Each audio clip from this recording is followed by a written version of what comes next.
This episode is sponsored by Rebel Studio.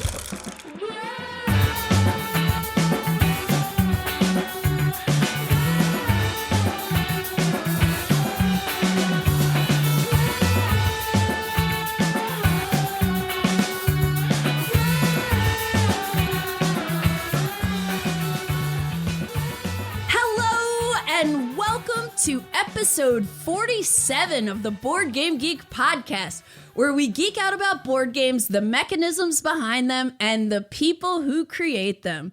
I'm your host, Candice Harris, and I am so excited to be here today, like literally sitting in the same room with Jackie Fox, who's not only the designer of the upcoming Gen Con 24 release Rock Hard 1977, but she's also an awesome rock bassist from one of the first all-female rock bands. How's it going, Jackie? Hi, Candice. This is so much fun. We're just looking at each other. We've been trying not to laugh because this is the first time I've recorded a podcast episode with my guest co-host at my house. And we've been playing music game board games all day up until now. And we're just, yeah.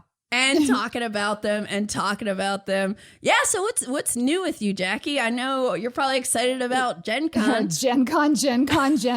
Oh my God, I'm having my first published game released at Gen Con this year, and it's just been overwhelming and great. Because I'm so excited for you. The reviews are just starting to come out, and it's like you're going to find out very soon because Candice has an upcoming game called Rivals of Rock. There you go. And I have play tested it, and it's great. Know. You actually gave me some really good advice that time you play tested at First Play LA.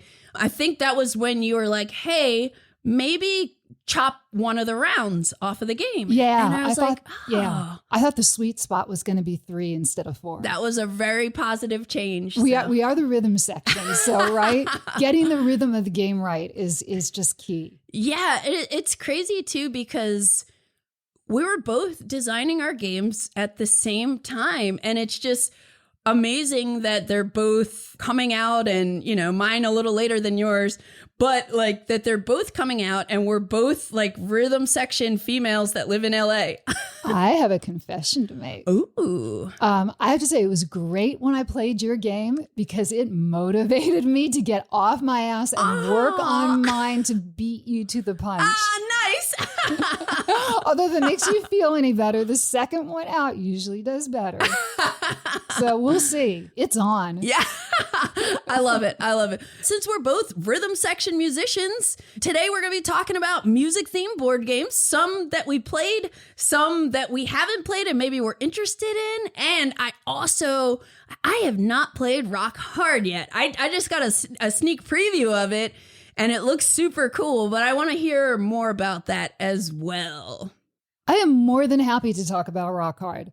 I mean, come on. It's a I'm fun warming game. you up for Gen Con. Well, we should talk because your game is more a pure Euro. Yep. Right. And mine is a Euro, but I laid some American style stuff on top of it because I wanted people to get the feeling of what it's like to be in a band, and especially back in the, I guess what you call the golden age of rock and roll. Yeah. Or what is, often referred to as the era of sex, drugs, and rock and roll. And right. There's nothing explicit in my game, but you can read that into it if you want. Yeah. You can play it with your family. I mean, not too young because you might have to explain a few things, but with your teenagers. And I wanted you to really feel what it was like to be a working musician, to have to hold down a job just to pay for your gear and your stuff, and to work your way up, to have your this. Yeah. You're a musician. Your world is divided into the time of day or night, right? Oh yeah. So yeah, and sometimes you want to stay up late. We were talking about this because we're both night people. Yeah, and I think that's, at least for me, was part of my motivation for getting into a band. You know? Yeah.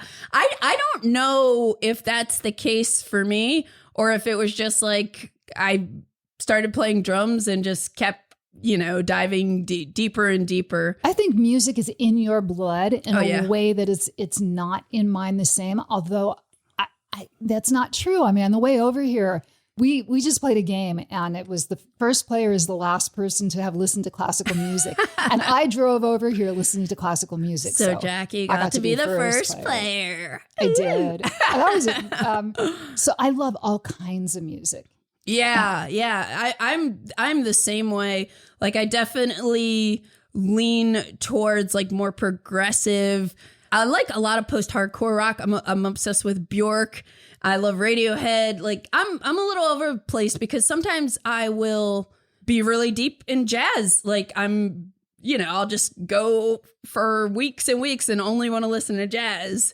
And sometimes it's hip hop, and sometimes, I just like good music, interesting music. I think there is no such thing as, there are genres, obviously, but good music is just good music.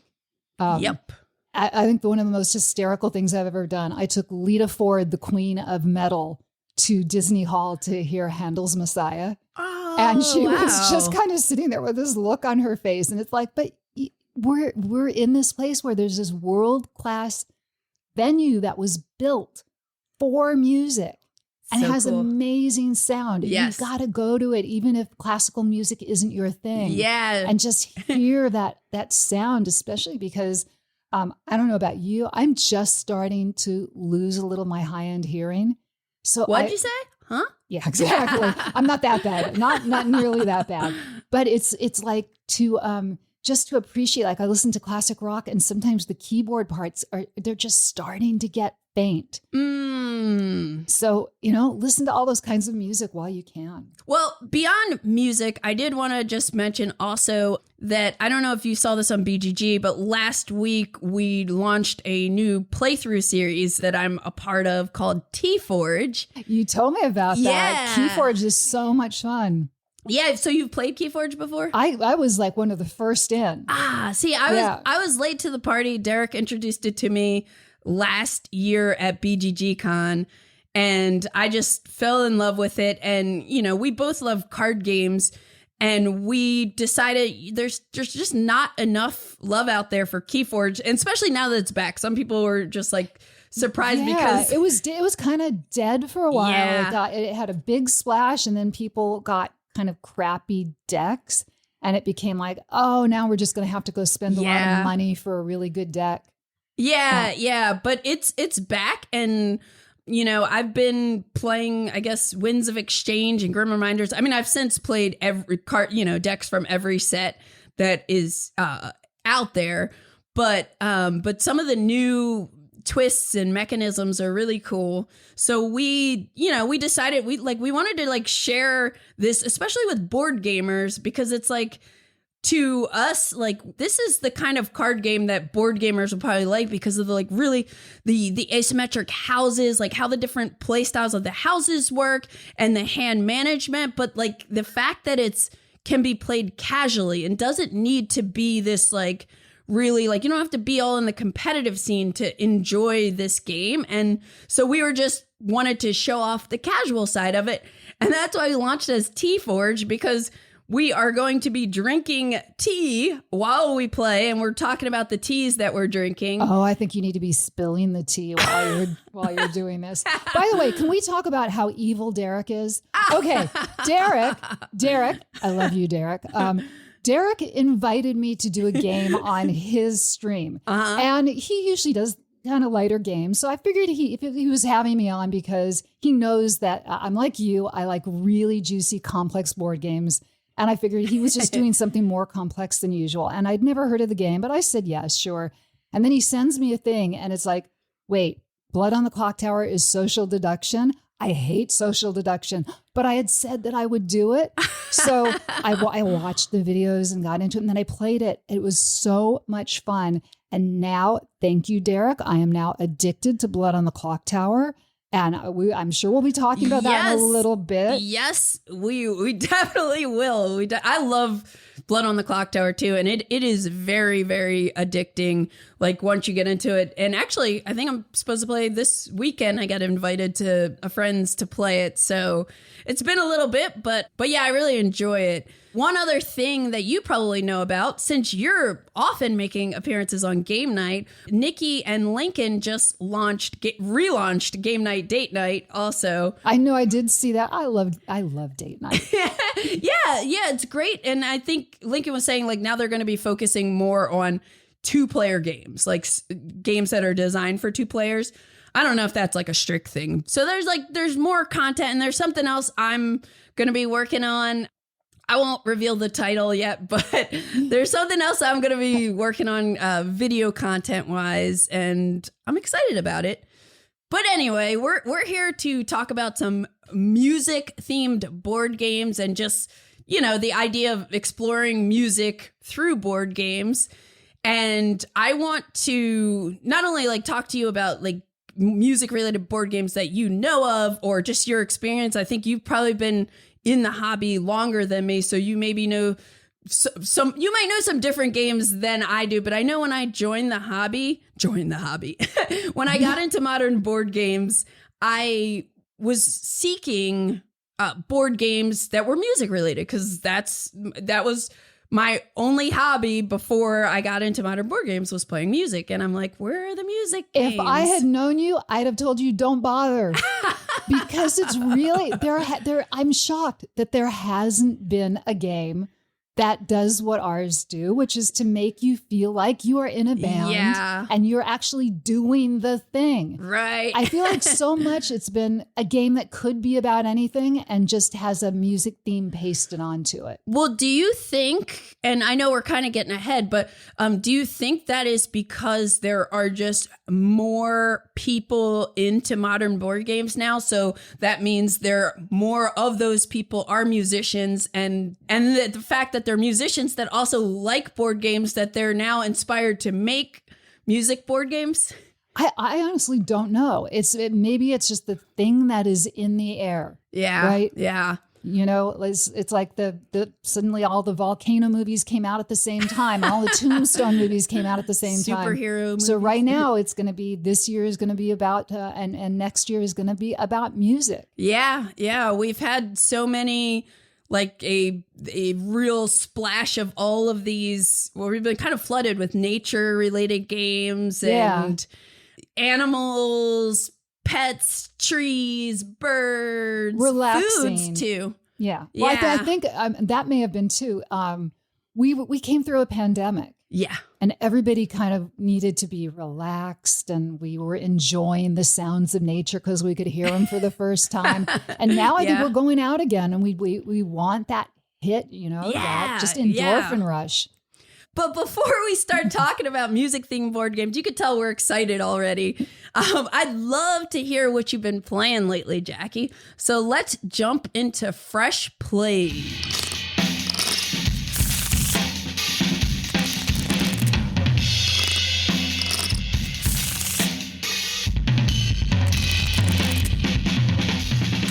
So as we talked about, I've been playing a ton of Blood on the Clocktower because there's a great online community.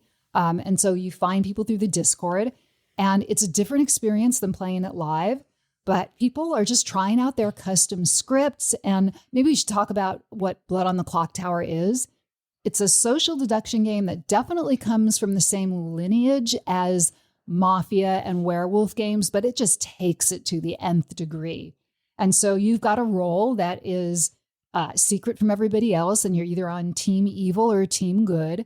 Team Evil is more powerful. You can trust me, Jackie. Yeah, exactly. And it is about, but there's also a logical deduction thing about figuring out what's happening during the night and what's happening during the day. So it's not just I'm lying and saying, yeah, I'm good, even though I'm evil, and you have to read me socially. Social reads can help solve the game, but so can logical deduction. And the roles are so much fun, and you get to do really interesting things. And sometimes you have a really chill game in which your character could die for no reason at all, and you are not in control of it. So you're just sitting back solving the mystery. Or maybe you get to poison people and you're strategically poisoning them so that their information is wrong. And it's a really nice online community. So I have been, as we discussed, prepping like crazy to get this game published, to get Rock Hard published. and now to get it ready for Gen Con. So I haven't been able to get out and play Blood on the Clocktower as much as I'd like to, but I can just sit home. That's awesome. And everybody knows what I look like in my bathrobe. That's hilarious. So I keep hearing, and my friend Tim invites me like almost twice a month. He runs a game online with some friends, and he's an example of what you're saying also about the online community being really cool, because he became curious about Blood on the Clocktower like last October.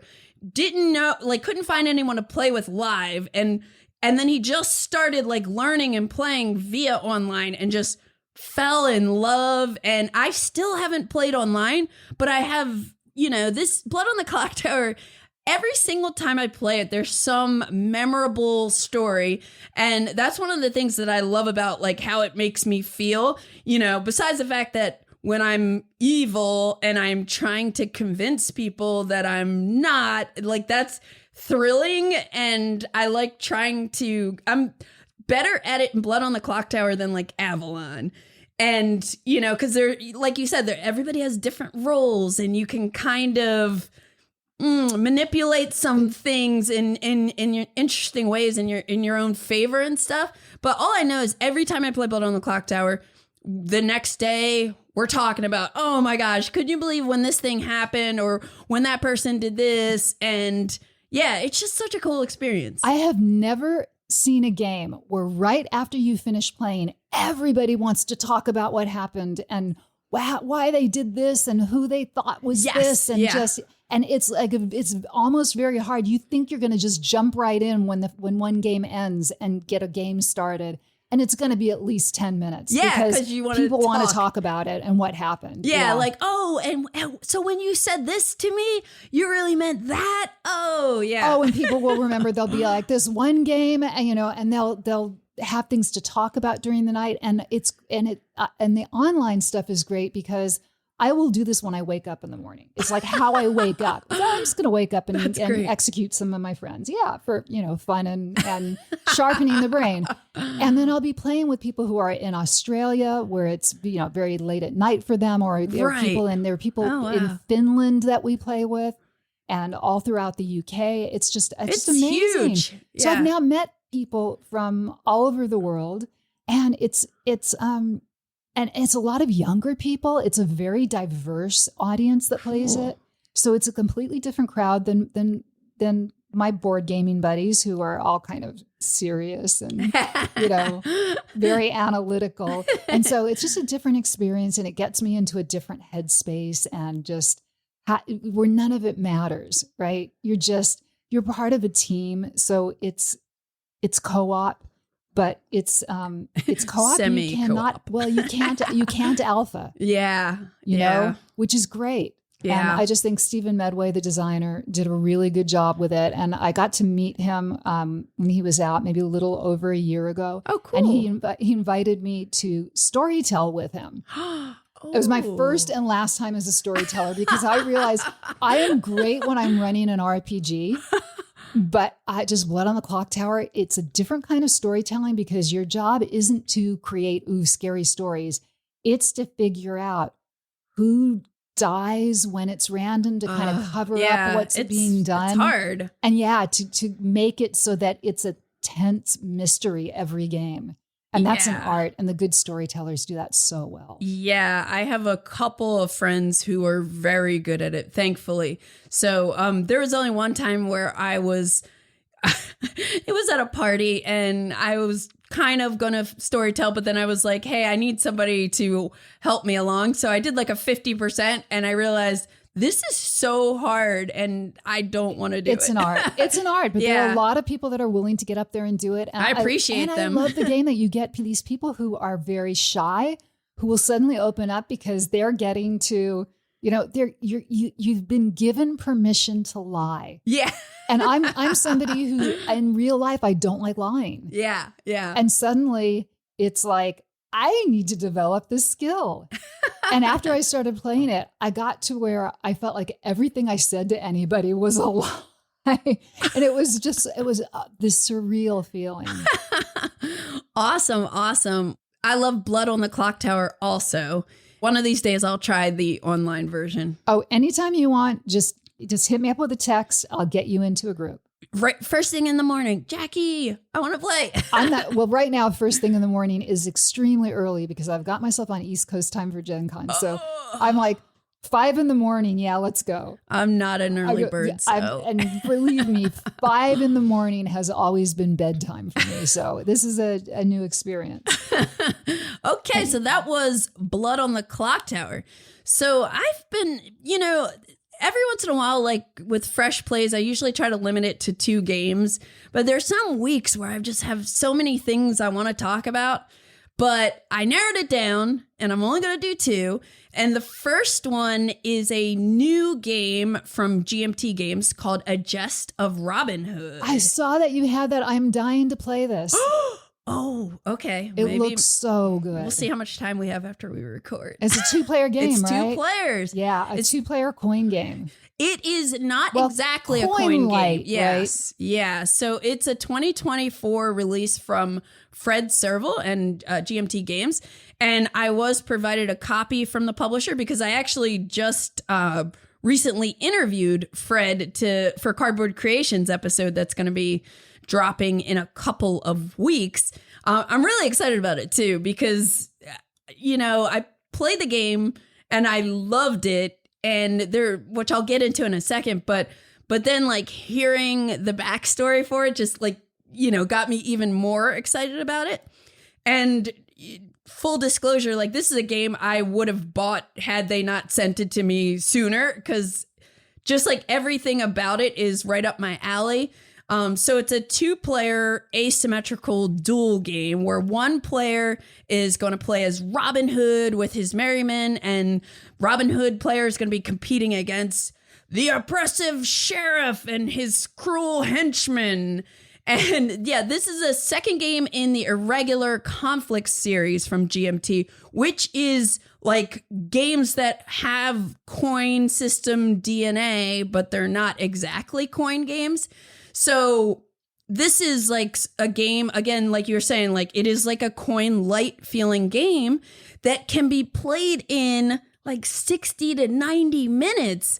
And it's also like, besides the fact that it takes like not that long to play, but it is really so thematic, so gorgeous. And like you can tell they are stepping up their game to make their games more accessible, stepping up their game to make their games more accessible, because this game is like such a good entry point for anybody who is coin curious to try, I'm sorry, I love that expression, coin curious. Yeah, because I mean, like between the historical settings, the complexity, and the length it takes, the amount of time it takes to play a coin game, it's just not something, as much as I love them, that I can play every day. But like something like this, I could play multiple times a week if, or twice in one night and switch roles kind of thing, because it doesn't take that long. I'm just imagining going up to somebody and saying, "Hi, excuse me, are you by any chance a war gamer?" I say, "No, but I'm coin curious." Hey, lots of people out there are probably coin curious. It's just... Yeah, I mean, we've, our friend Amanda Panda, who we have played games with, we have both talked about wanting to try coin games. Yeah. But it's like, and I know I see posts all the time, what coin game do I start with? Yes. And this is great debate. Yeah. And this is, unofficially, not really a coin game. It's an Irregular Conflict series game, but this is a great place to start. So let me tell you more about it. So it's set in 12th century England, and the game board is this like beautiful map. And one of the things I love about this game that's going to like also ease people in is that every touch, like the font choices, the color choices, the stylings, the art on the cards, like it all is just so flavorful and pleasant. And I love the look of it. Before I even played it, I'm just like, wow, this looks really nice. So the map is basically representing different areas of Nottinghamshire, and there's a special Nottingham space, and then there are 2 forest spaces.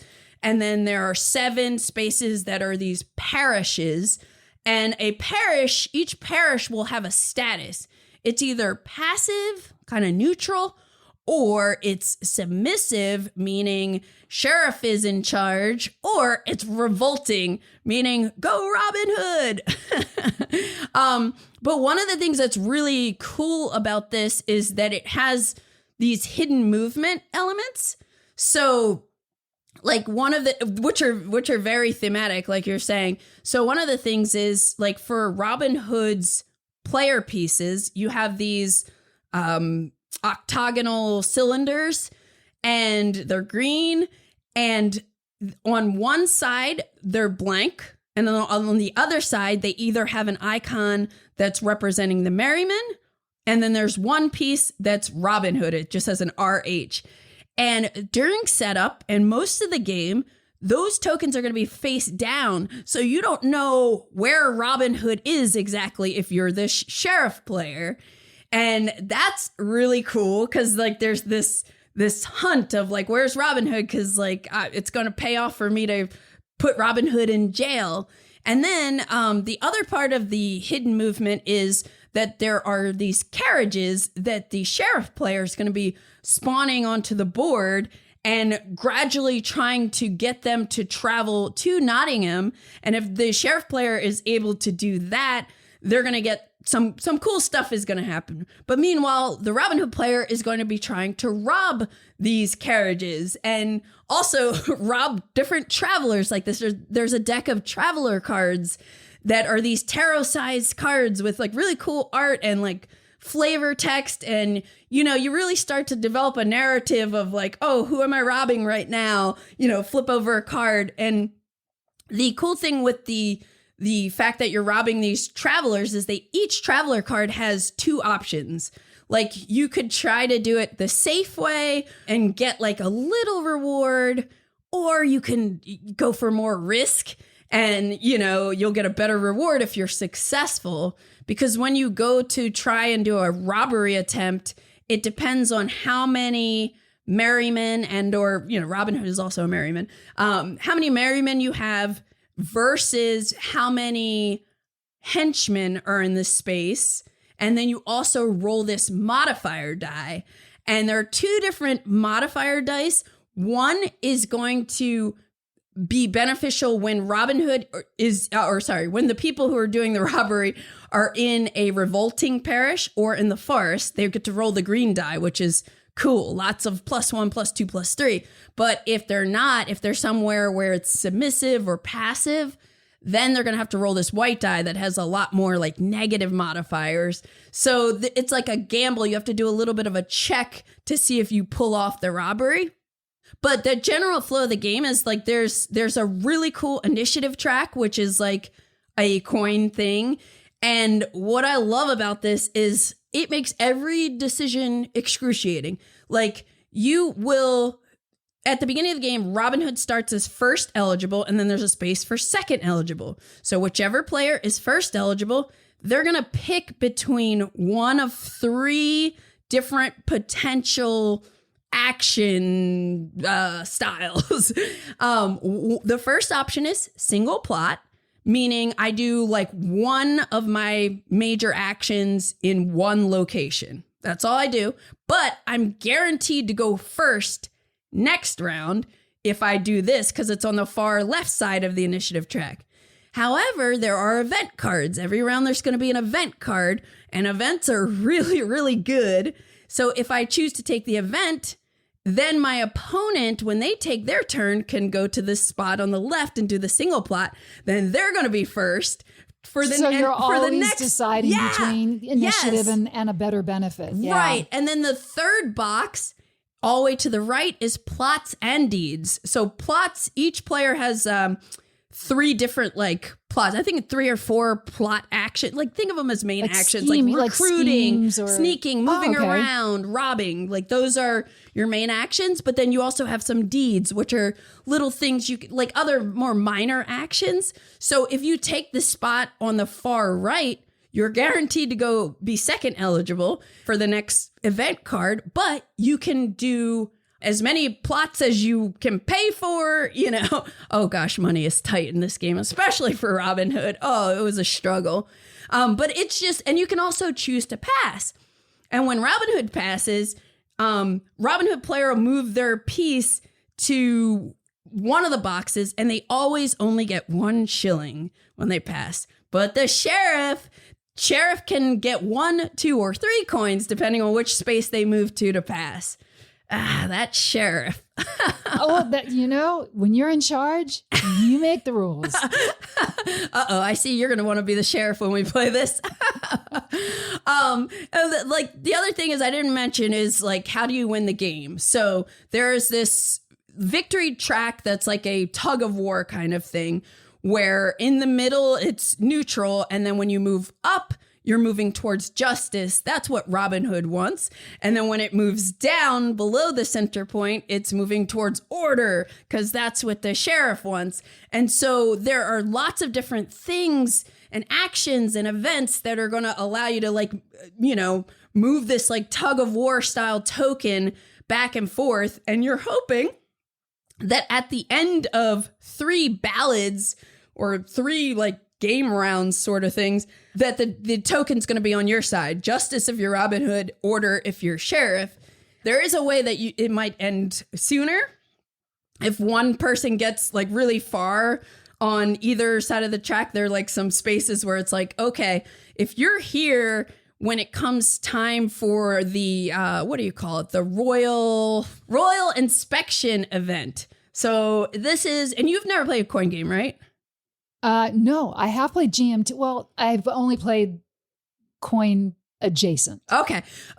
Well, in a lot of coin games, there's a propaganda card that gets seeded in the event deck. And like the minute that card is revealed, then we stop and we do all this maintenance and scoring. So in a Just of Robin Hood, that card is called the Royal Inspection Event. So if one side is like strongly winning when you start resolving that, victory is checked and it might end early. Otherwise, you play through like basically 24 event cards that are broken into 3 ballads. Yeah, so you see that early scoring or that early victory mechanism in games like Pax Pamir. Yes. Things like that, yeah. Yeah, when somebody gets really far ahead. Yeah, exactly. This game is just like really cool. Everything you're doing is thematic. The other thing I didn't mention about these carriages that the sheriff is going to be putting out is there are 3 different types of carriages, and they have 2 tokens for each. And one of them is just 5 shillings. Another one is 2 shillings, I think, and 1 bump. Like, so if Robin Hood catches this carriage, they would get 1 bump on the justice track and 2 shillings. However, there is one type of carriage that has secret henchmen on it. So it's added defense that you don't know about. And they're, handcuffs on it. So if you try to rob this carriage and because these are face down until you say, I'm going to rob it, then you flip it up. And if it's one where your modified roll means you failed, you're going to jail. Every single merryman who is involved goes to jail. But then meanwhile, like I had a situation in my game where my friend Jake was the sheriff and he had 2 carriages coming from different directions. And I knew I wanted to rob one, but I was like, which one should I rob? And let's just say I robbed the wrong one. Ouch. But I love that. It keeps the game strategic, but also there's this randomness that there would have been in events of history. Yes. Yeah. Because history shouldn't be dry. It should be alive. Yeah. And so this has so much to it. And, again, it's like such a great entry point for the coin system. It plays in 60 to 90 minutes. The complexity is like relatively low. It's medium, right? It's a medium complexity game. I would say it's medium. And I love all of the awesome learning tools they put into this game. Like there's a great rule book. There's an awesome learn to play guide that you can start by just reading that and like reference the rule book when you need to. There's also a detailed playbook with background articles, designer notes, tips and backgrounds for all of the event cards.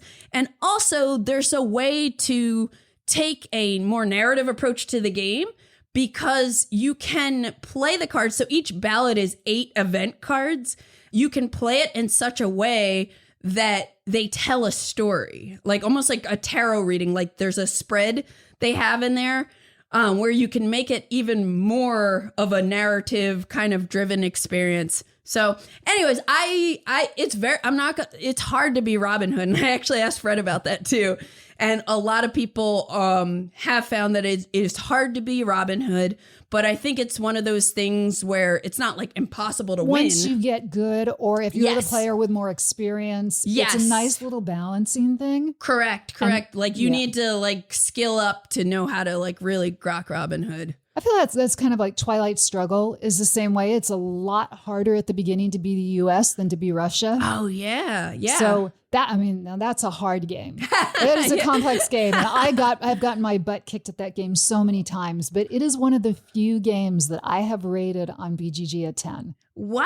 I think it is just a perfect 2-player game. It's so good. Oh, yeah. So tense. Oh, Twilight Struggle's great. That's why I love that there are so many offshoots of games that are like, you know, quote unquote Twilight Struggle light games. Right. Like we were talking about Votes for Women. Yes. Being that kind of a game. Yeah. Card driven, area control, but like you could play it a lot faster. It's a little easier to learn and everything. But anyways, I really, really liked A Jest of Robin Hood. I'm looking forward to playing it more. And I think it is a really great like entry to the coin system. And especially for 2 players, you know, usually I tell people Cuba Libre, but now we also have like the British Way, which is like, I think 3 different games in one. And that's 2 players and not as crazy as some of the older coin games. So yeah, it's a good time to get into it. So that is A Jest of Robin Hood. We have one more game to talk about that we both love and are both frustrated with for the same reason. Well, I wouldn't say that I'm frustrated with it, because I think I love it so much that I feel your frustration when you said it. But you know, it's because it's so good. And we are talking about Dune, Imperium, Uprising. Yeah. And the only reason for frustration is it's like, oh, I bought the original, I got all the expansions, and now you have come out with an even better version of it, and I have to own this too. Dire Wolf. Oh, you're tormenting me. Yeah, I love Dune Imperium, but I hear you there, because I just got like the big box for it like last year at some point, like mid-year, and I got I think in August last year, I bought the big box with the minis and everything. I already think I had both of the expansions, but then it's like, hey, here's we just improved it. Here, we're just gonna do it new. But I will get it because I love it so much. I have not. Good. Have you played it at 5 or 6 players yet? I have played it at 6 players once, and it's awesome. It's really, really fun because it's more thematic. You have teams 3v3, and there's like one player who's the commander of each side. Like one player's the emperor, the other one's Muad'Dib. And then the other 2 players who aren't like the commanders of the team are more so playing like regular Dune Imperium worker placement. But the people who are the commanders, like they have their own little board. They can help their teammates, and like there are ways you can pass resources that you don't store as the commander to like your teammates. I loved it. And one of my friends was like, oh, well, if I was gonna play 6 players, why wouldn't I just play like the OG Dune game, like the main Dune game? But my argument back is, number one, I think that would take way longer because our game only took 3 hours, which I say only, which might be scary to people. But for a 6-player Euro game, I think that's amazing. Yeah. So I loved it. I thought it was really cool. Yeah, and I when I first got Dune Imperium, I was like, I really don't want to see the modern art from the movie, and this is kind of dry looking. And then I played it and I went, oh my God, this is so thematic. How Paul Dennen is a genius. Yeah. And Paul, I mean, this is the same designer who did Clank. Yep. You know, how do you do, like, I don't think I have that broad a repertoire. I'm going to find out. But I've definitely got my comfort zone, and he's all over with the mechanics and the themes, and just is so good. And I don't think you know this. When I demoed my game at Gen Con 2 years ago, Paul came and played. No. And that was the only time I've been nervous demoing the game. I don't even know what Paul Denon looks like, I don't think. He looks like every other game designer in the world other than us. Yeah, I've never met him. Like I can't even picture. Oh, he's but so that's nice. Cool. All the Direwolf people are great.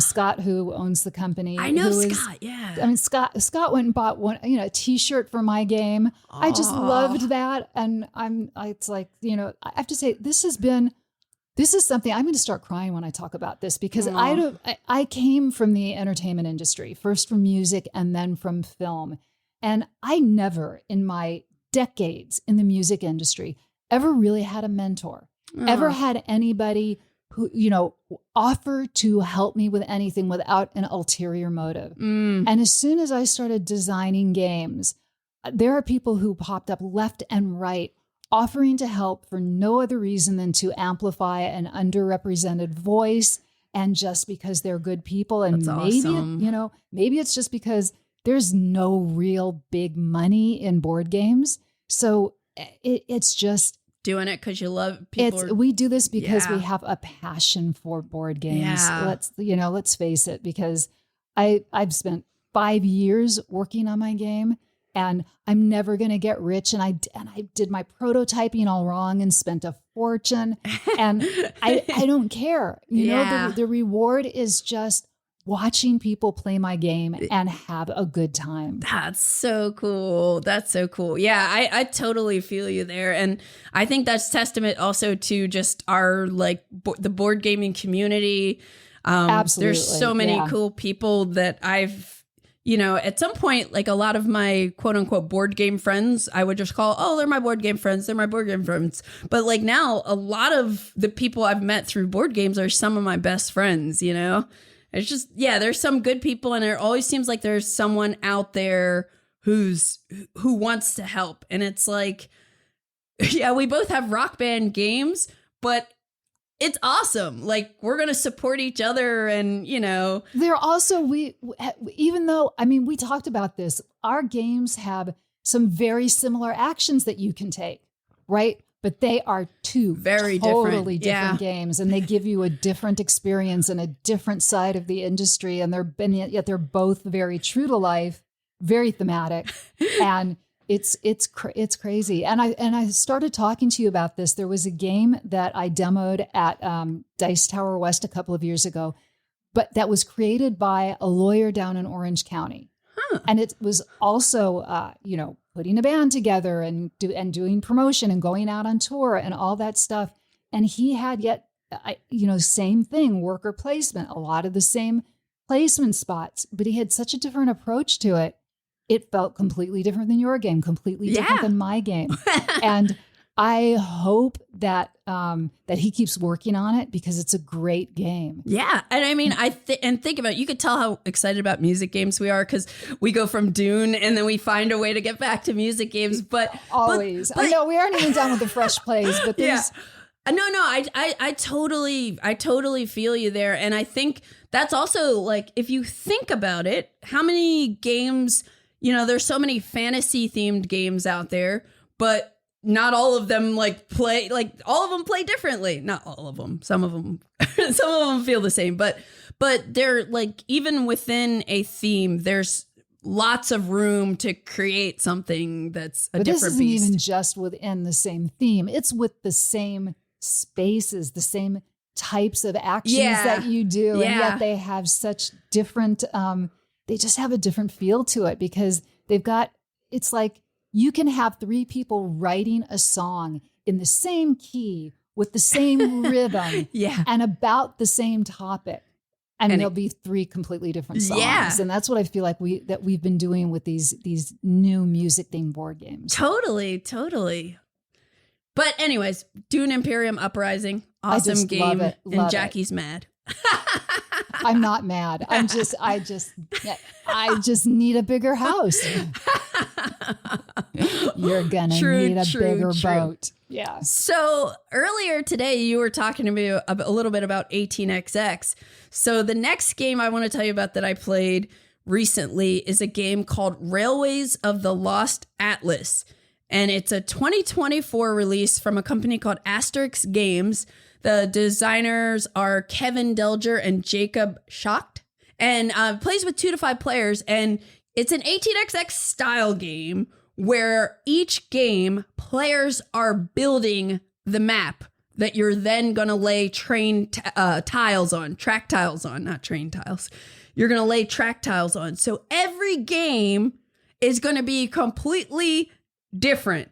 And I mean, even with a standard 18xx game that has the same map, like one of the beautiful, amazing things about 18xx is, and you know, you got the same company, same map, but it's still like will play very differently. So this is like even more so because you're building the map. But the difference to me is like when you build the map, like we were telling stories of, oh, let's put there are more waters over here, more water over here. We're going to have the mountain pass and it's like we're building our own little town and then we're laying tracks and building up our train companies to try to run them and make money and do 18xx investor stuff.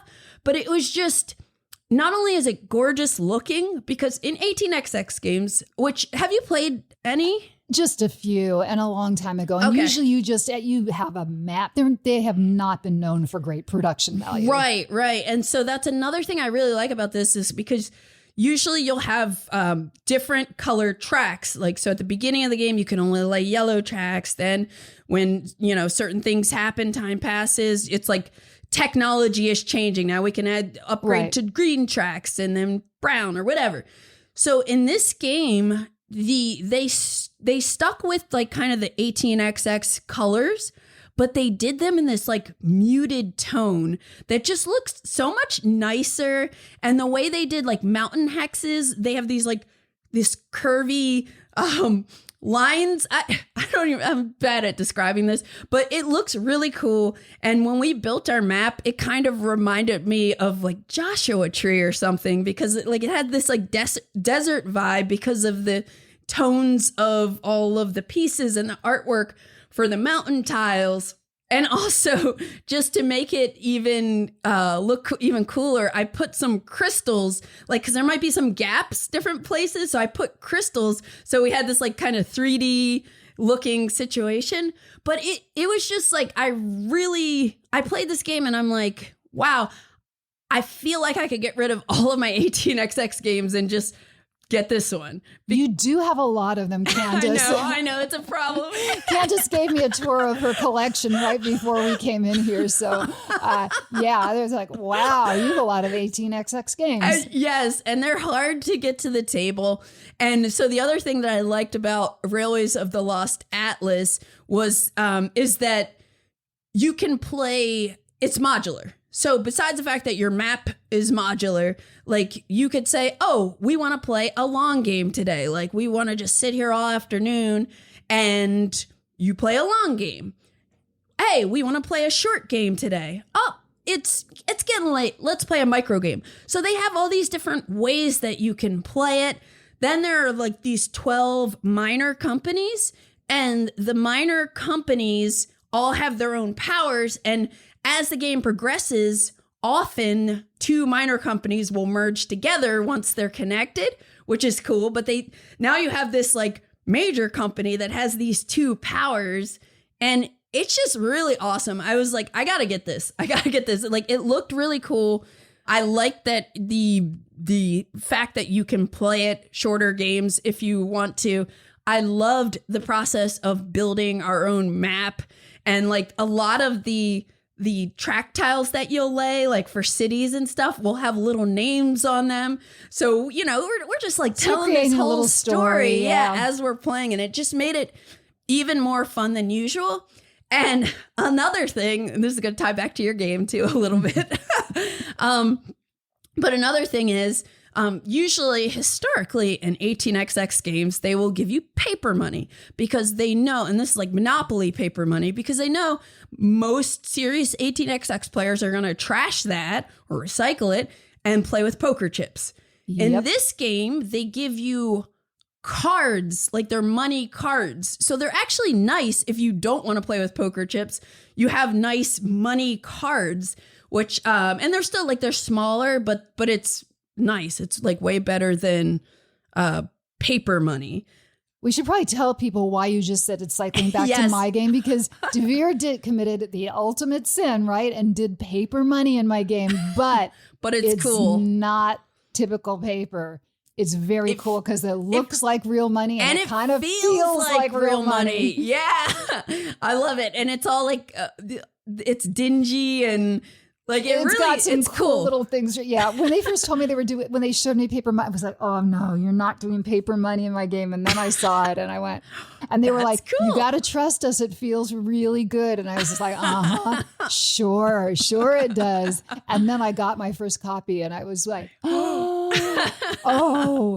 wow. Yeah. And nobody who has played with it has said, hey, does anybody have any chips? They're just like, yeah, actually, this is okay. It feels right? Yeah, and it feels very 1970s, and it's just very rock and roll. So yeah, that's cool. Well, anyways, that game that I was just talking about is called Railways of the Lost Atlas.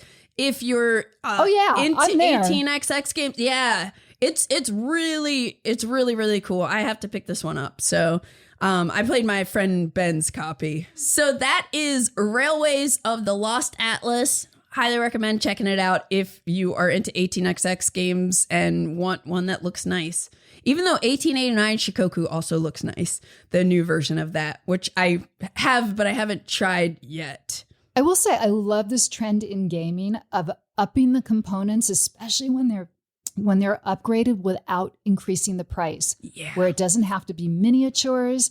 I like DeVere from my game. They did acrylic standees, which look amazing. Cool. They did my amps for your player boards, and they managed to keep the whole game below 50 on just the MSRP. Wow. I started showing the components. Some of the, yeah. I am still stunned that they managed impressed to do this and have, these double thick amplifiers with double thick character boards that fit inside them, and then actual knobs that you can turn to keep track of your stats. It's like a lot of production for a really reasonable price. And I think that is a trend that should continue. Heck yeah. And now a word from our sponsor. Picture this, a quiet morning hike through a lush meadow, the sun warming your back, and the gentle rustle of leaves all around you. Suddenly, you stumble upon a hidden path leading you to a breathtaking new world. Welcome to Meadow Adventure Book, the new expansion to the beloved game Meadow. Each turn of the page brings a new adventure with beautifully illustrated hikes and unique challenges. Whether you're climbing observation towers or discovering mysterious caves, each scenario is crafted to foster a deeper connection with nature.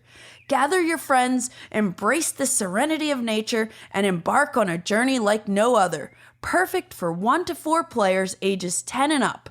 Ready to explore? Meadow Adventure Book awaits with many stories to tell. Coming soon to a store near you this summer. Don't miss your chance to join the hike. All right, Jackie, let's jump into our music-themed board game discussion. So... Wait, you just made me laugh with water in my mouth. Okay. You can leave that part in. We just have too much fun when we're together. We're having way too much fun right now. So one thing that I've always noticed is there are tons of like games about music trivia, but that's not really what we're talking about when we talk about music themed games. And, when I started playing modern board games, again, I'm a musician, so I was looking for music themed board games and I was having trouble finding them. especially compared to other themes. And then when I found games, like usually it'd be something like really kind of cheesy. Yeah, there's some cheesy themed games out there, but it's more that they could be games about anything. And I don't want to knock these games because I think the first one we're probably going to talk about is On Tour, which is a great game. But we did talk about this. It doesn't make you feel like you're a band on tour. Right. You're right. You could be. I've never played it, but I know how it works. I've actually never played it. And I was excited about it when I heard about it. But then when I realized it really wasn't like what I was hoping for as a game that was called On Tour, I just never got around to playing it. It's a really good game, and it's got a great app. It's got a great free app. So I highly recommend going to the App Store and downloading it. It's a game that you can play in just a few minutes. You can sit there and play it by yourself while you're waiting in line for something. And it's just you're trying to make a route of numbers that are consecutive. And if you place certain numbers in your key cities, you're going to get extra points for it. It is very challenging, very difficult. But it really could be about anything. It could be about selling encyclopedias door to door. You're just traveling across the country, going to these different places. So, and it's a roll and write. Yeah. Right? Yeah. Yeah. I mean, there are a lot of roll and write games. We were playing some of them earlier today. Yeah. And they're about music, and they clearly took, actually, I don't know if On Tour took its inspiration from music, because I think that's a re-implementation of an earlier game. I don't remember. At least it says that on its BGG page. Oh, okay, then but it's true. Roll and rides very often can be about anything. And an exception to that, I will say, is Jeff Engelstein's Super Pinball. Oh, Super Skill Pinball. Super Skill Pinball. That's got to be pinball. Which feels exactly like pinball in slow motion, right? Where you're doing exactly what you'd be doing playing pinball. And so that's really cool because you feel like you're doing the thing that you're supposed to be doing. Yeah. But that's not the case with most music games. You kind of feel it a little bit, but not as much as you and I probably wanted. Yeah, and On Tour came out in 2019. So I joined the hobby. I started playing modern board games in 2018. And one of my friends who knew I was a musician told me, like, hey, you should check out this game called Symphony No.9. And I was like, I have to have that. It's a music game. How cool. And it actually is a really good game. Like, I was just showing Jackie how it works and everything. And let's talk about it, because I had never heard of this game. And we sat down and just did like a couple of rounds, and I went, I want to play this game. Yeah. So Symphony No.9 came out in 2018. It's designed by Frank Liu and Hongyang Shen. And it's from Mo Ideas Games. And it plays with 2 to 4 players. And in this game, we are not musicians per se, but we are patrons that are trying to... You're sponsoring great classical musicians of the past. Yes. So starting with George Frederick Handel and Bach, and going all the way up to Schubert. We're still way in the past. And you're trying to sponsor them and keep the monarch happy, and watch these composers as they gain and lose reputation, and you're trying to gauge who to back, right? And you're gaining certain rewards, and it has got a mechanism that I just fell in love with, because there aren't that many great silent bidding games. Yeah. And this is, So let's talk about first what happens first. So everybody has their own little like player board where you'll be keeping track of donation cubes that are corresponding to these different classical musicians. And you have some money that's in a secret little bin. And then the first phase of the game, we're going to go around in turn order, and you have to take 2 cubes. So each composer has a row that has these different boxes with a number that represents their current reputation. And they have a number of cubes from 1 to, I think, 4. I think 4 in a 4-player game. Yeah. Yeah, and so we're going to be pretty much drafting these different color cubes. And as we draft these different color cubes, it's impacting what the reputation level is of the musician that you're drafting from.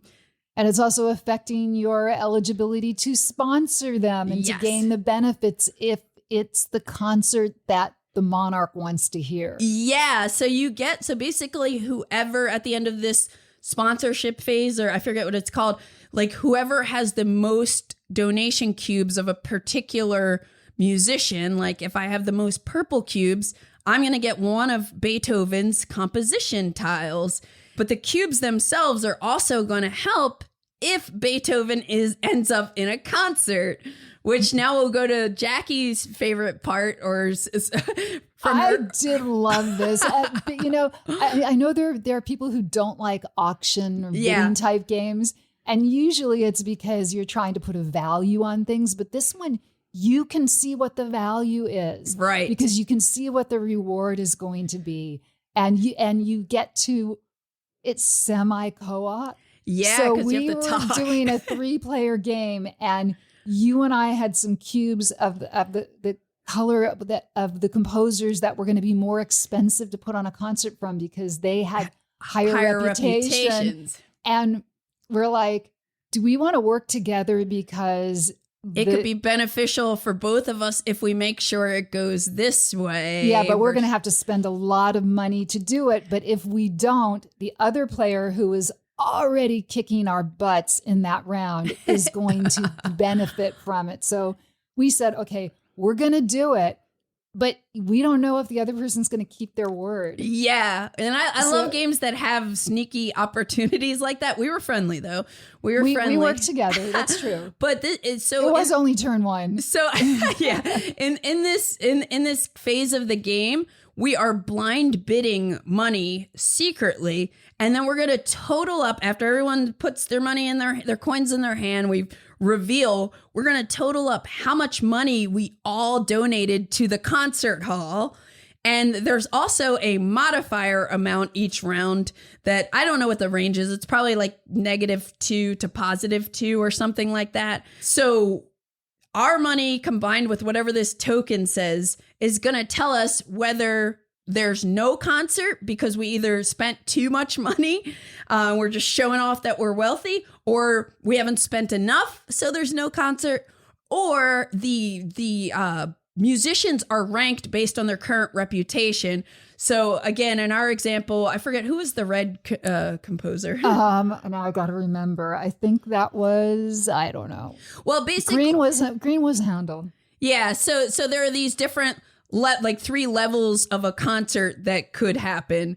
A low quality one, a medium, and a high. Well, I shouldn't say low quality, but a composer that is out of favor versus a composer that's in high demand and can earn more money. Yeah, and whichever bracket you kind of end up in, that is which composers or composers will pay out for your cubes, your donation cubes that they have. So it's almost like stock market kind of a little bit, like you invested. But you have to, and if your composer is because you have a cube of that composer's color goes off, basically, you're going to get a payout.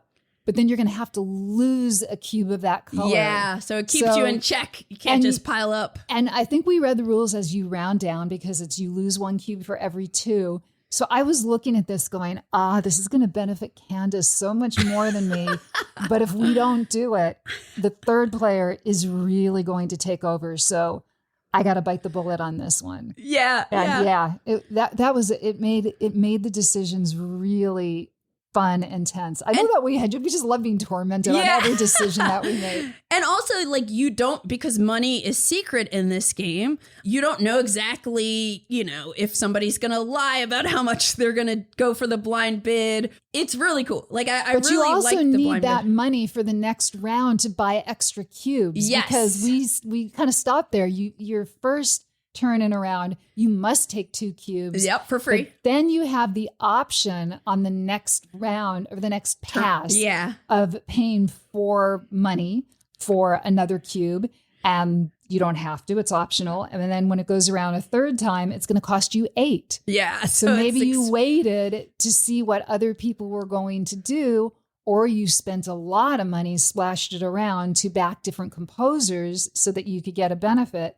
Do you want the composer tiles that are end game scoring? Do you want the cubes that are going to give you more eligibility for the concert that's being played? If their concert goes off. Yeah. Do you then you want to help their concert go off if you have a lot of cubes for...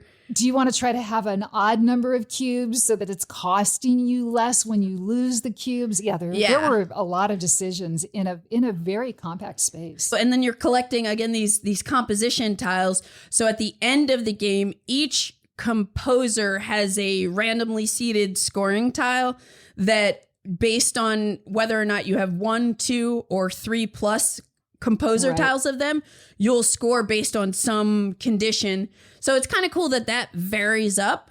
But this, for me, was like the first music themed game that I found, and I've held on to it all these years, even though I've only like played it 1.5 times, just showing you and like when I originally got it. But I was like always remembered it being cool, and I like that blind bidding. So I'm gonna have to like bring this one to the table more. But it's a music theme, but it's not I'm a musician. It could be a different theme for sure, because it's kind of abstract. But at the same time, you see the love of music that is in this game.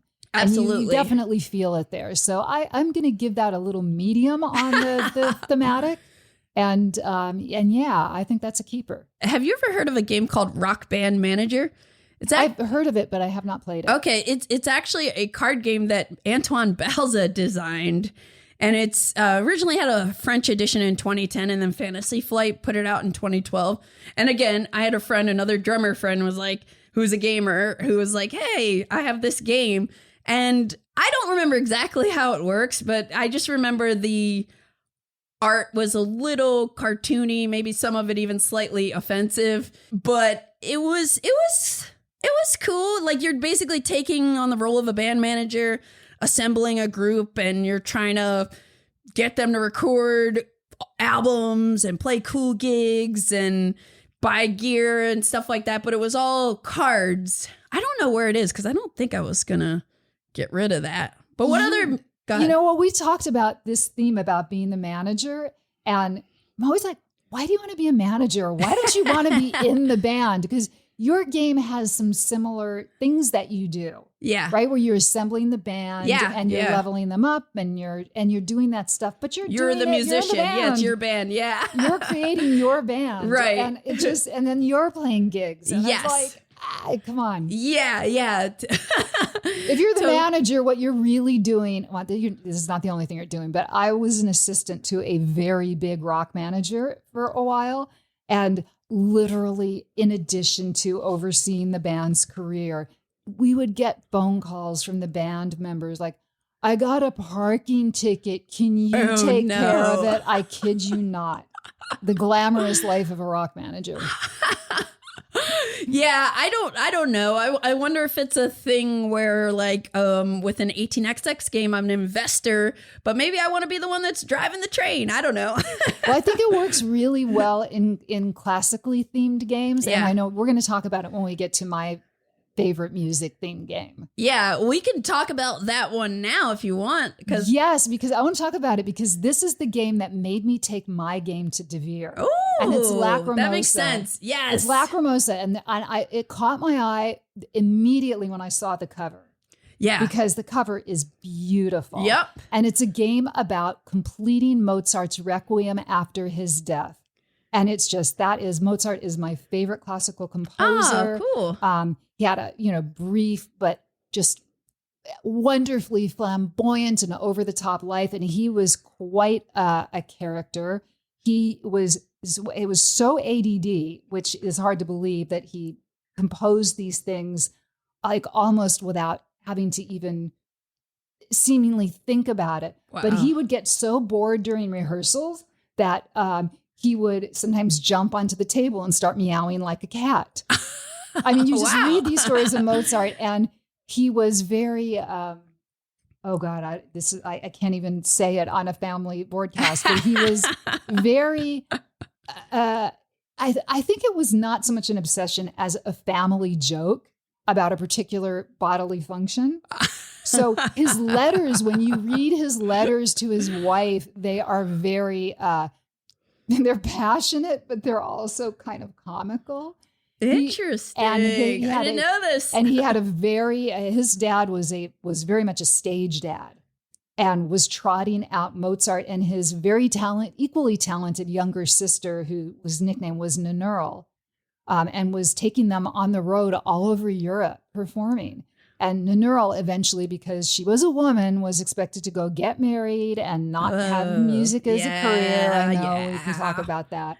But so Mozart went on and had obviously a rather amazing career. And I was an attorney in entertainment, and I always think Mozart would have been the worst client, the one that was calling you and I need my advance now. I gotta get my money. And that would be every single phone call. I'm sure he was just a terror. And he had reason to be that way. He was a genius and he was treated like a servant. I did not know any of that. Like, I don't know the whole, much about Mozart's history, but I was just excited that DeVere was making a game that was, again, music related. It's such a good game. Yeah. You're being the sponsor who is helping his widow Costanze write Mozart's biography and the music too. And finish the Requiem, and you're trying to sponsor the right composer who's going to contribute the most. Yeah. And again, it's not super thematic, but it's pretty thematic, and it's a great game. Yeah, it's a wonderfully good, challenging Euro with an absolutely stunning player boards. Are just, you have cards that are they have they a tuck. top thing, or you can use the bottom, but they slide into the boards so that you're only seeing one part of it. Yep. And it's a little bit of a memory game, because when you are contributing to the bio by sharing your memories, you get a new memory, you're replacing the bottom card. Yeah. And so you're upgrading your changing your resources action at card the deck. end of the round, but you're losing whatever action was at the top of the card that you slid up. Yep. And you got to remember what you did and what you have in your hands and what might come up, and ultimately think about where your scoring opportunities are based on what other people are doing. Yeah. And I love the player interaction of like the map, like that we all are moving this Mozart, around the map. And it's like, you don't know, like, are you going to do it on your turn? And then maybe it's closer to where I need to be. There's also like, I like the way the card market works in it too. And obviously cards are kind of driving this game. Everything is super tight in the game. And Ferran Renlias, who is one of the two designers, did a little bit of development work on my game. Oh, cool. With looking at cards and balancing and suggesting additional cards that would work and keep with the balance. So that was pretty cool. That's awesome. Because it's like, oh my God, this is somebody who designed one of my favorite current games that is contributing to mine. And this game came out in 2022 at Essen, and at that point, I don't know if it was before then or maybe when I found out you were making a game too, I was like, we're going to start seeing a lot more music themed games. And I'm so excited about that, Yeah, I just remember a couple of years ago, a lot of content creators were saying, why isn't there a game where you can be in a band and like you start out in a garage and you level up and get to play bigger and bigger gigs. And I'm like, I'm working on it. Yeah, you're going to see it soon. It's coming. Yeah. I guess for other music related games that I've played, there's this game called DropMix. Have you ever heard of this? I have not. I don't even remember exactly how it works, but it comes in this box that looks like it's like a Casio keyboard. And it has all these cards that you're like putting there's an app that goes with it, and you're putting cards that are different sounds, and you're like it's a game where you're like making music with these cards you're playing. And I know there were all these different like decks you could have gotten for it. It was kind of neat. And there was a way you could play like a competitive mode, or you could do a mode where it's party mode and we're all working together. Like, we got it because we're musicians and we were just played it a couple of times. I'm looking at Candice's face as she's describing this. She's making a little bit of a... It's been collecting dust for a while, but I felt like I should mention it. there were a few other games out there, and I kind of don't want to talk about the ones that we really didn't like because I know how much work goes into designing a game and doing the art and the graphic layout, and every game represents somebody's very often passion and love, and if not that, at least their labor and their time. Yeah, so, absolutely. It's something that I think about. Like I no longer will go on BGG and give 1s or 2s or 3s even, because I feel like I will do it on occasion if I really think this game just shouldn't exist and somebody was very sloppy or didn't deliver to Kickstarter backers, for a reason that was like could have been prevented, things like that. Yeah. But, I don't like to do it just because this is such a hobby of passion for us. Like you can design a video game and get rich. You can design the numbers are so like, let's just detour here and talk about Wingspan for a sec. Okay. Because this is a hobby where if you sell 5,000 copies of a game, you have really created a popular, successful board game. Yeah. If you have sold 25,000 copies, it's a huge hit. Mm-hmm. Wingspan did over 1 million units. Wow. In how crowded the space is now. Like, you understand, Ticket to Ride, which is the other game that I have rated a 10, because it took me a while to appreciate the brilliance of that design. But it is something you can teach to new gaming friends. And I still will play it as my other wake-up game. Yeah. I'll go on BGA and play Ticket to Ride. Because I have the app on my iPad. Because it's such a great strategy versus push your luck. Sure. And maximizing your actions. And then when you start playing against other people who are as good as you are, it is so cutthroat and it's still fun. Yeah. Right. So but it's so rare at the time that came out. There wasn't as much competition in the board game space. Right. And now it's kind of like, oh my God, how many games came out this year? So many games. So breaking through the noise is so hard. And it's a game about birds. Wingspan is a game about birds. And, I'm sure there were all these, it's still, we work in a male dominated industry. And I'm sure at first it was like, who's going to want to play a game about birds? A sweet little game about birds. And it turns out when you walk into a board game meetup and you've got Vikings here and farmers there and, space shuttles over there. Those space shuttles everywhere. Right. You walk in and you see this amazing looking game with a bird feeder and these tokens that look edible. And you just, and these eggs, and you're just like, I don't know what that is, but I want to play it. And it hit this unbelievably hard spot to hit, which is a game that is complex enough that people who like complex board games will want to sit down and play it, but people who haven't played board games can sit down and learn it. Yeah. And I definitely was shooting for that with my game, and those can miss horribly, where people who like complex games go, this is just too light, and people who are not into modern board games yet will go, I can't do this. This is too complex. Right. And so you're trying to hit that sweet spot. And it's such a scary space. And Elizabeth just did that brilliantly. And I got to say, the fact that a woman designed the most successful game of the last decade maybe has just really made it easier for the rest of us to get heard. Yeah. Yeah. Totally. I'm still like, that's one of the games we were talking about.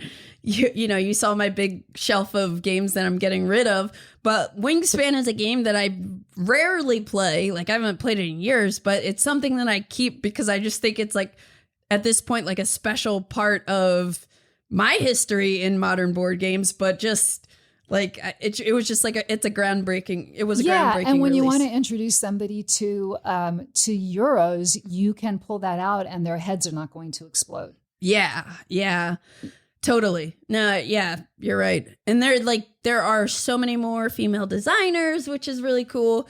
And Wingspan also kind of, opened the floodgates for all these other beautiful games that are out about different topics that more and more people are into. So more people start gaming. Yeah. And I think that there is just room for diverse themes where it's like, I've never seen this before. And especially when it's somebody's passion. So the first time I saw Lisboa or it should be Lisboa, I think it would be the correct pronunciation. I saw that on a table at my board game meetup. I didn't know what it was. I just saw this giant expanse of blue, and I looked at it and I went, I have to play this.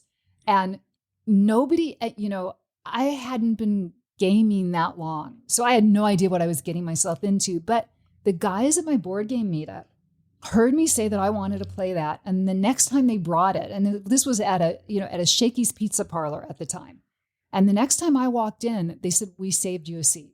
Ah, nice. And I was getting over a cold, and I was like, I just want to play a light game today.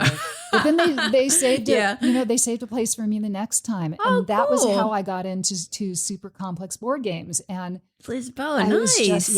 And so that game holds a special place for me because it's the first really complex game that I ever played. And you can feel Vitala Serta's passion for his hometown. Yes. And for the history of his hometown. And I That's love so cool. a complex game where you're not thinking about the math that goes into it. Right. You're seeing the theme. Yeah. And Vital is a master at that. His games are so thematic. And you know that they are super balanced and they're super mathy underneath it all, but you don't feel that when you're playing it. Because they're so thematic, And thematic games make complex games easier to learn. Totally. Yep. So I kept that in mind with my game where it's like, this is logical. You have a day phase where you're doing business for the most part. You have a night phase where you're playing gigs. And then you have what I originally called late night phase, but that was a little confusing. So it's now after hours. Okay. And you're hanging out and you're meeting people who can help your career and you're having experiences.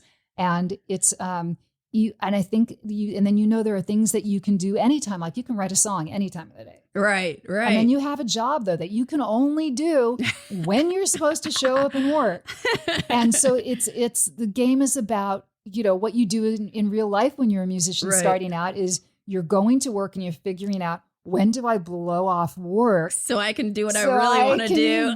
Further my career so I can go and record that demo, because all of a sudden somebody called me up and said, hey, we've got a studio open if you can come in after the last band leaves and I can give you 2 hours of time. Yeah. I had a moment after I moved to LA where I was just kind of taking gigs here and there. And I actually got invited to record on a track, and we were recording at some studio in Santa Monica. And I'm pretty sure the call time was like 2 a.m. Yeah. Because that was when they had the studio, and I was like, this is crazy. But I wasn't working full time at the time. So I was just like, sure. Well, in the 70s, you didn't really have the option of recording at home. So you had to go into a recording studio. And the studios were so expensive that you couldn't afford them unless you had a big record company advance, which, of course, you had to pay back and all that. So you would get friendly with the engineers. And if there was a 2-hour break in the middle of the night and they were on, they would say, come down, I'll record you then. Yeah. And you won't have to pay for your studio time, or you're just going to, pay the cost of the tape, whatever. And you would suddenly be frantically calling everybody up. Come on, and you'd time be to like, meet up. And sometimes you'd be like, okay, I got, 4 of my 5 people. I need somebody to play this instrument. Can you come down and learn this song? And and you would just go in there and it would sound like whatever it sounded like on, 1 or 2 takes. and you'd be mixing it like on the same day that you recorded it. And everything at crazy. once. Yeah. And then you dump it off onto you'd be mixing this, ideally 24 track was the most tracks that you could get. And you'd be mixing it down to a 2-track. Wow. And if you didn't get your mix exactly right, you were stuck with it. You only had 2 tracks to balance. And then you'd pop those off onto cassettes and mail them out to the record company. Wow. And they, and in the 70s too, they'd be like, we already signed a girl artist. I kid you not. Oh my God. Wow. I really grew up in a time where in high school, I wanted to take auto shop so I could know something about cars and not get ripped off if I needed repairs. And they said, smart. And they said, you're a girl, you can't take auto shop. So I ended up taking chemistry, and then I never used chemistry. Yeah. Ugh. So I had forgotten everything. The only reason I know anything about chemistry now is because I compete at trivia. Yeah. So I had to learn the periodic table and a little basics of how science works. But yeah. So people have asked me, why did you set your game in 1977? And aside from the fact that it was just an amazing year in music, when all these styles existed at the same time and were at the peaks of their power. It's also just from a gameplay perspective, you don't have to deal with videos or streaming or all of this stuff. I guess was there no MTV or anything like back then? Wow. Not in the 70s. So I thought we're going to start off because we're getting into this world. We're going to start in the late 70s, which is just, this great era in rock and roll. And then if this does well, I lived it. Yeah. So I really know it. And then if if it does well, we can move either with standalone games or expansions into the 80s and add in, it won't be called MTV, right? But it will be music. Make a music video with your band. Yeah. And then you move into the 90s and suddenly you have streaming start and illegal downloads that you have to contend with. And then as you move into the 2000s, suddenly to break through, it's no longer playing live and doing demo tapes.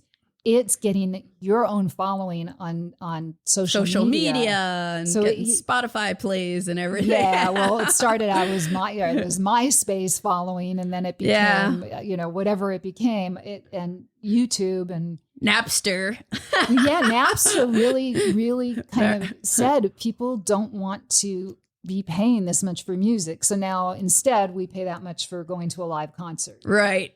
Plus more. Yeah. So, and you can add in merch and you can add in music publishing. Totally. I mean, the music industry is just, it lends itself so naturally to worker placement or action selection. Yeah. There's so much. We both have that in our games. And I think we have a lot of the same, spaces. Do you write a song? We have recording. I have a recording studio, rehearsal studio. I have a place where you're recruiting musicians in different venues that you're playing at. In my case, you already have your band. Yeah.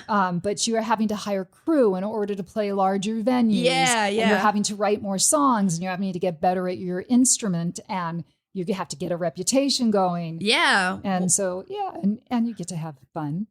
Of course. And yeah.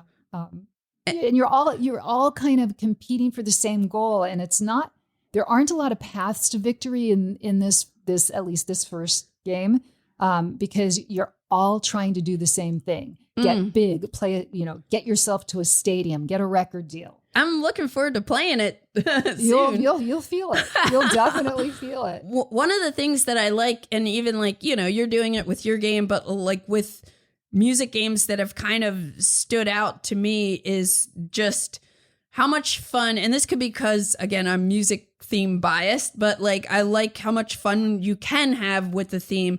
I don't know if you've ever played vinyl or any of where it's more set collection. It's a set collection, but the flavor of how they make everything look and then, of course, they've expanded so much and they have British Invasion version, again, you could do all this stuff with different versions appealing to people who like different styles of music. But that game, I played it I think on GameNight actually, and I liked it. I don't own it, but I thought it was a cool idea, dipping some toes into the music world in some respect. Yeah, I think I definitely saw that episode. And that was the first time I think Dave did that teach.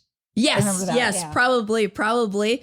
And then I don't know if you ever played like Rap Godz came out in, what was it, 2020? I feel like 2020 things started to kind of like start trickling up a little more with like seeing a few more music related games.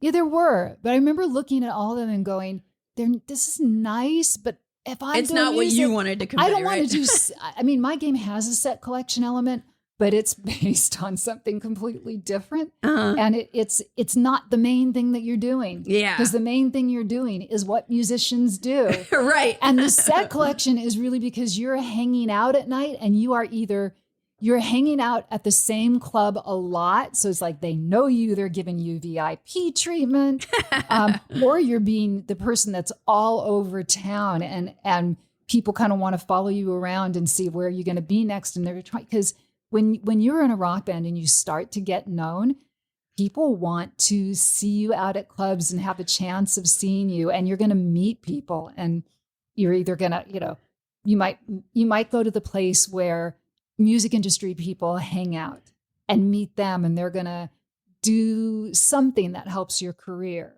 Or you might just be, it's the place where you go, we'll just say it's the Cheers of rock and roll. And leave it at that. Everybody knows your name. Everybody knows your name, and everybody knows your poison. Or you're going to hang out backstage and try to meet somebody. And depending on who you meet, you might get a boost to your reputation, or maybe you'll have your heart broken and you'll write a great song about it.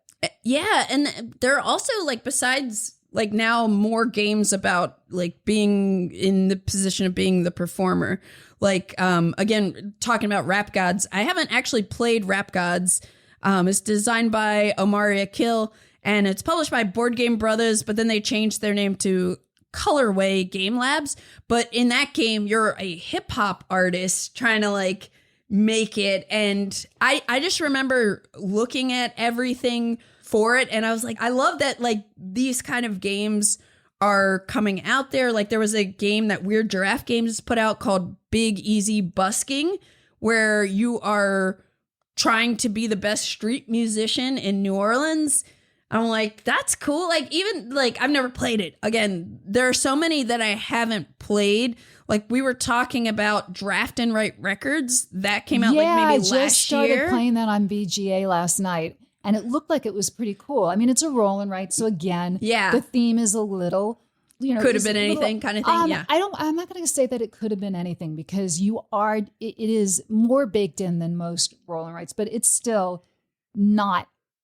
It's not part of its DNA. It's more music related, way more music related than On Tour, though, right? Well, yeah, you see the music as the definite inspiration for what you can do.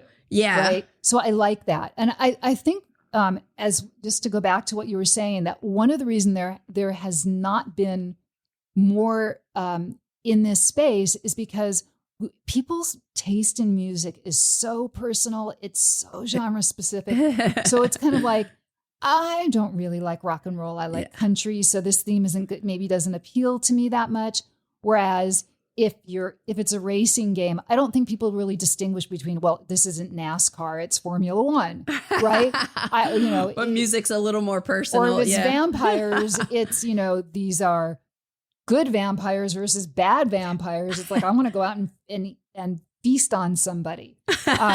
You're not making the same distinctions that you are, where with music, it's just so personal. And you can, like, if we talk about movies, I can tell you, oh, I didn't really like that movie that much. And you're probably not going to be insulted that I didn't like this movie that you love. But if you tell me your favorite band and I kind of go, oh, right? It's like you're going to feel really wounded because I didn't like. I'll just be like, you're missing out. You're missing out. But it's like I will never talk bad about. Don't yuck on. I won't yuck on somebody's yum. Yeah. Yeah. So it's like, although I do just for fun, because it's kind of a meme, rag a little bit on yacht rock in my game. Because it's just as a genre. It's like my game is rock hard, and that is not rocking hard enough. Not rocking hard.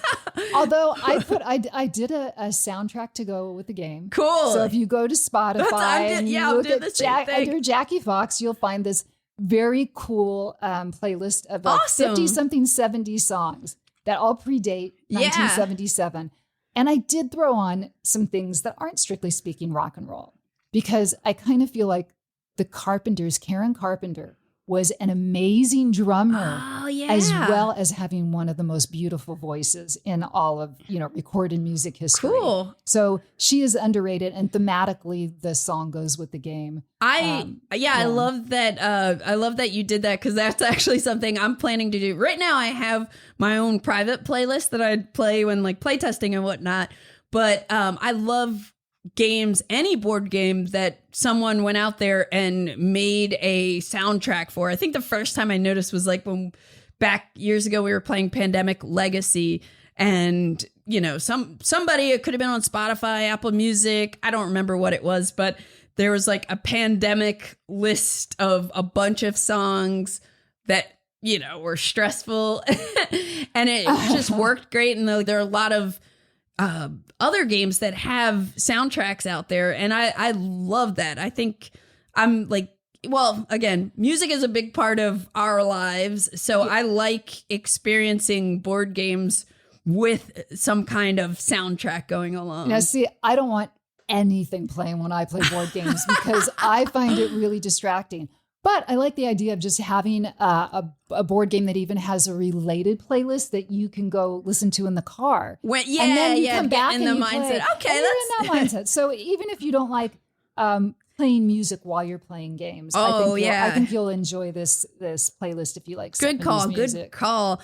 Did you ever hear this game came out? It might have just been last year. I think it was 2 years ago. Come Together.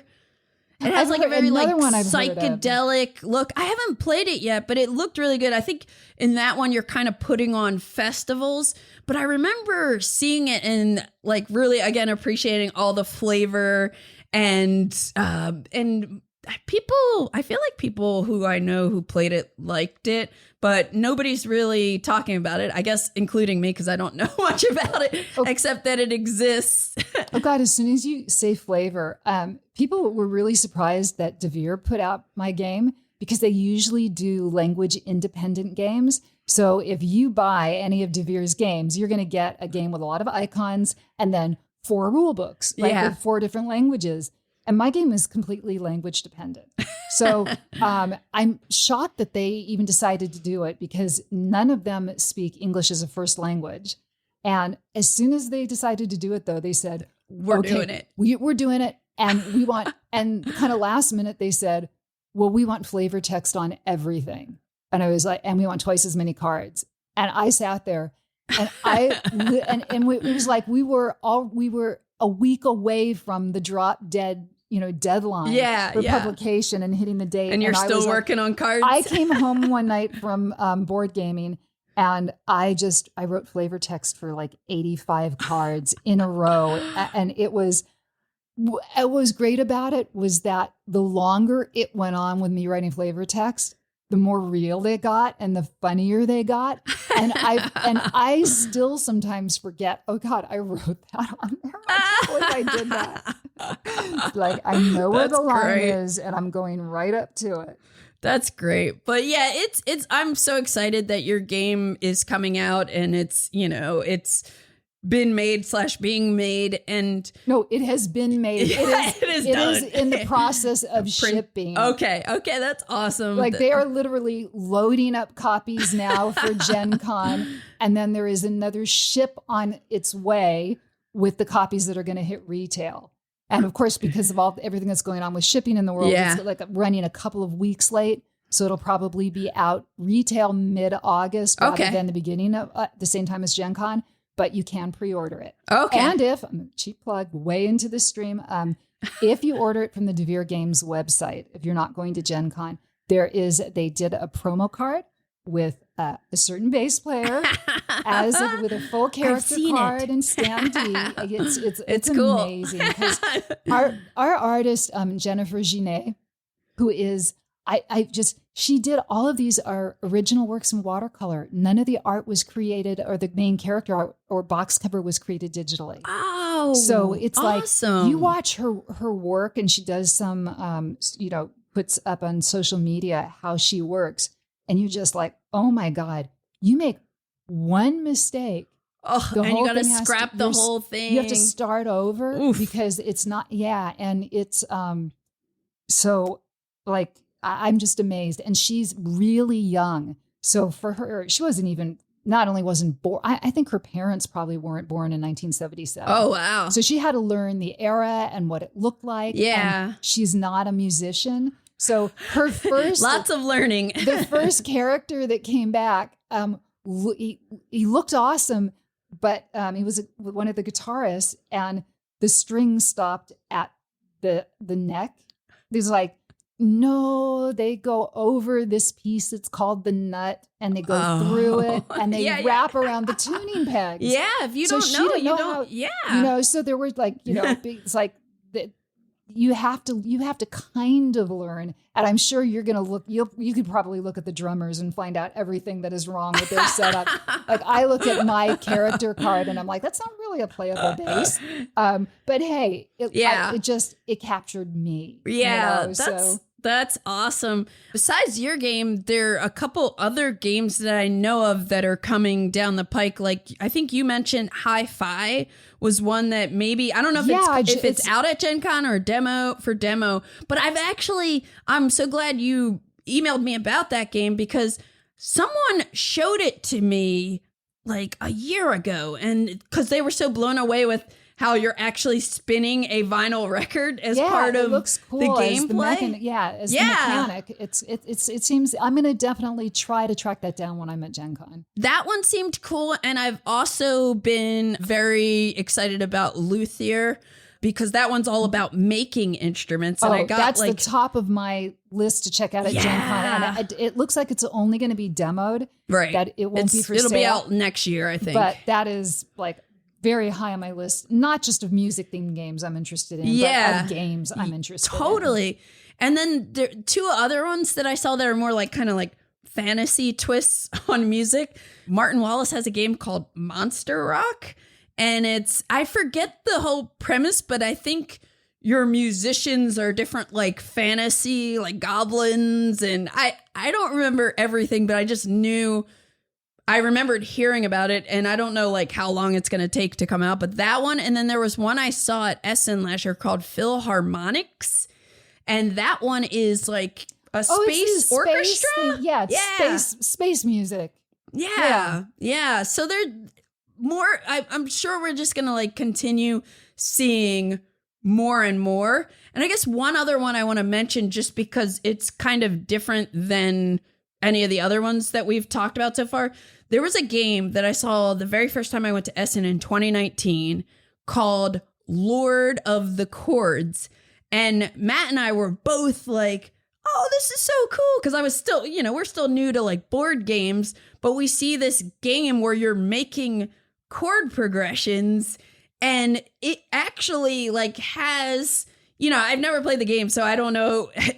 Aside from, I think we demoed it, but like you're actually learning music theory while you're playing, and I just thought that was the one neat. I'm thinking of where there was oh my God, I'm not going to remember the name of this game.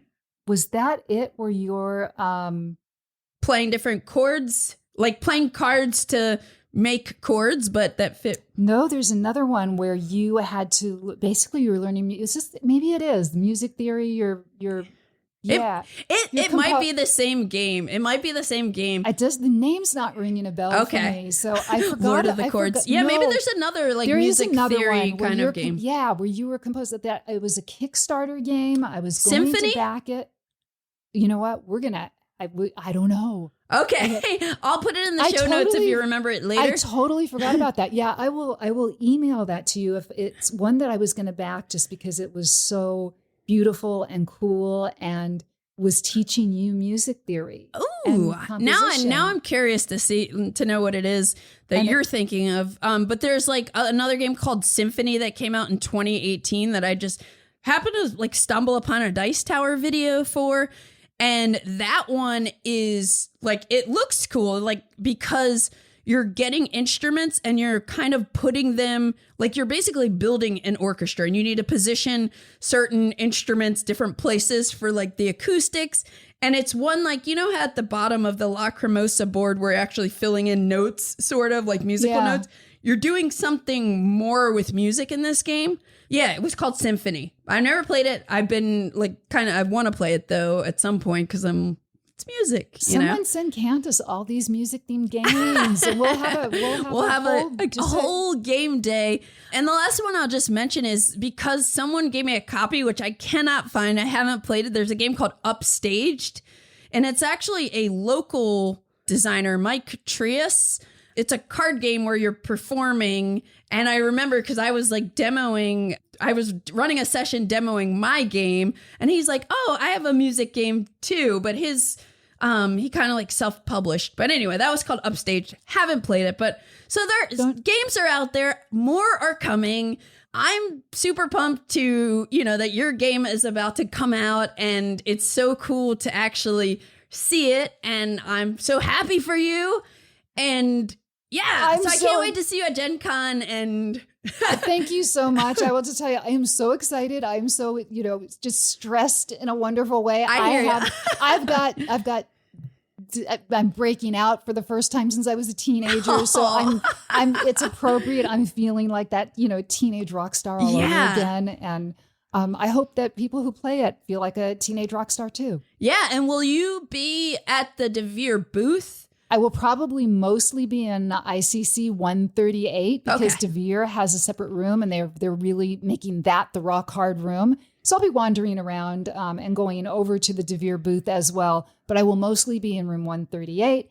All the full 2-hour demo slots have been sold out, but there are either be 1-hour demos, and it's Gen Con. People may have underestimated how long it takes to get from one place to another. So slots may open up. Come on by, just say hello. There will also be karaoke there every night after the exhibit hall closes. So 138 is definitely going to be a party. And awesome. Come by and say hi. And at some point, we will definitely do something like when my game is eventually out next year. Like, I want to do something together in LA. Like the fact that we both have rock band games, we're rhythm section ladies, and we live in the same town. I think we should definitely like have some kind of event and celebrate that. Yeah, absolutely. Absolutely. In the meantime, I need to teach you some coin games. You definitely do. I think a Just for Robin or Just a Robin Hood is a really good place to start. Awesome. Well, thanks again, Jackie. And it's cool to have you here in person. You are the very first person to record at home with me. Oh, this is so exciting. I love that. So anyway, thank you for having me over to your house. Thank you for teaching me all the great games that I don't know. And I'm looking forward to playing some of these other ones with you. Awesome. I will see you at Gen Con. You've been listening to the Board Game Geek podcast, produced and edited by Candice Harris. Special thanks to Matt Fonda for editing and mixing our music. Be sure to visit us on the web at BoardGameGeek.com. You can also find us on YouTube, Twitter, Blue Sky, Instagram, Facebook, TikTok, and Twitch under Board Game Geek. You can reach us by email at podcast@BoardGameGeek.com. Thanks for listening and happy gaming! Candice, I just want to know one thing. What's that? Are you ready to rock?